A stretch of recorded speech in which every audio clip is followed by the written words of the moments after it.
I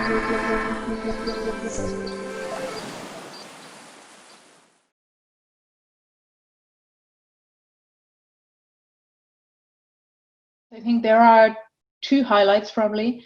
One which is very positive, which is that renewables in the power sector is rising again. And I think this is very much driven by the right regulatory frameworks, market conditions, and also clearly the cost effectiveness of renewable power.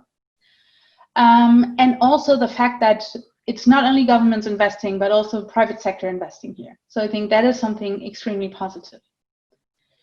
The challenging part, however, and I think unfortunately it's the same story we're telling since many years, is that the renewable power success is actually not a renewable energy success, because we have two major sectors which are lagging behind. One is the heating and cooling sector, and here we only have 10% of renewable energy share in the total final energy demand, so really not a lot. And the transport sector, where we only have 3% of renewable energy in the total final energy demand. And obviously that is something critical, and it's even more critical when you know that these sectors consume more than 80% of all energy worldwide. This comes from the fact that policy and regulatory framework historically have given much more attention to the power sector, to the renewable power sector.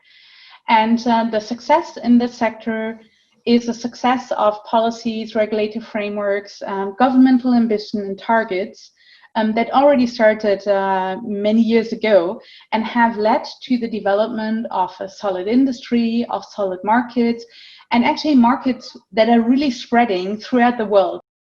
In the heating and cooling and transport sector, basically there is much fewer countries that have renewable energy targets in these sectors. And also what is really shocking, I think, is that even though there is this knowledge that we need to step up basically our ambition in these sectors, there has not been an increase in governmental engagement. And I think that is something which is really critical. It's as if we were basically relying on the fact that renewables is a success story in the power sector, but forgetting about the fact that power does not tell the whole story. One clear driver is that renewable power today is the least cost option in most locations in the world.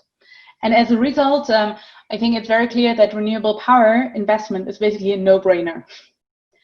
There are, however, other drivers, and I think which are structural and which are also interesting to activate probably even more strategically.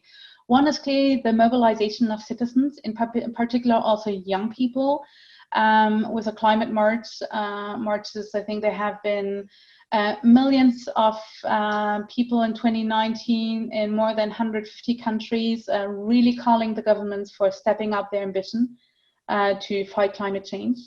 And this is clearly a voice that has been, I think, heard very much in 2019.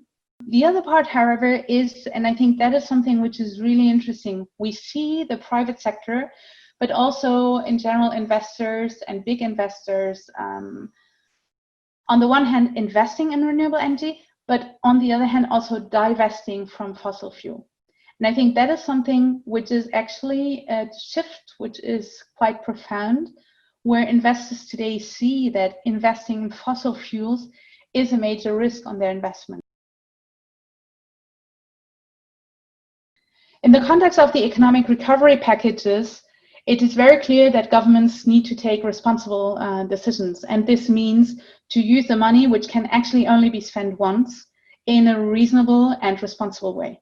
And this means not to support fossil fuel, and not to support fossil fuel consuming sectors, but rather invest in renewable energy and efficiency and accompany energy consuming sectors to make a shift to a cleaner, efficient and renewable-based energy.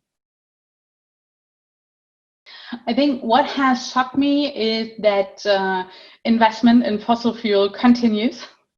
And I think that is something which is basically almost a crime, I would say, in these times where the influence of fossil fuel basically on climate, environment, and social aspects are clear. And I think when we include the true costs, actually, we are at 5.2 trillion US dollars per year on fossil fuel.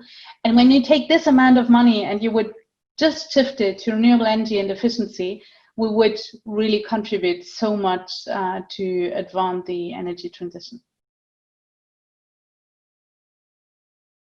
Clearly, one action: stop investing in fossil fuels and stop subsidizing fossil fuels. There have been, I think the most recent assessment is that there is still 400 billion of US dollars used to subsidize fossil fuels.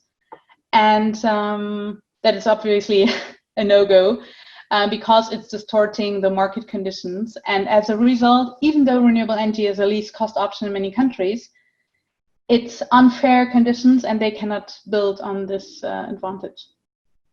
The other part is, and I think this is where the renewable power sector can really give us very strong indications how government can build things up. They need to have ambitious targets.